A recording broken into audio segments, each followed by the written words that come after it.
সালাতে দোয়া কবুল হয়। সালাতে দোয়া কবুলের 3 জায়গা। একটা হচ্ছে তাকবীরে তাহরিমার পরে আমরা সানা পড়ি না, আমরা তো একটা পড়ি।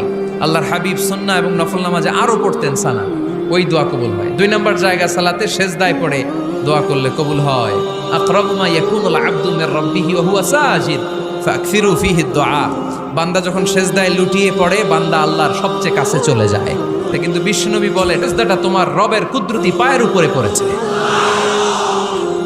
সেজদায় পড়ে দোয়া করেন। সালাম ফিরানোর আগে বিশ্বনবী দোয়া করতেন, লা ইউসাল্লিমান্না আহাদুকুম হাত্তা ইয়াতাআওয়াযা মিন আরবা'a। আল্লাহর হাবিব বললেন 4 জিনিস থেকে পানাহ না আছে আমার কোন উম্মত যেন সালাম না ফিরায়। তারা যেন পড়ে আল্লাহুম্মা ইন্নী আউযু বিকা মিন আযাবিল কবর, আউযু বিকা মিন আযাবি জাহান্নাম, আউযু বিকা মিন ফিতনাতিল মাহইয়া ওয়াল মামাত, আউযু বিকা মিন ফিতনাতিল মাসিহিদ দাজ্জাল। আল্লাহ কবরের আযাব থেকে বাঁচাও, আল্লাহ জাহান্নামের আগুন থেকে বাঁচাও, আল্লাহ জীবন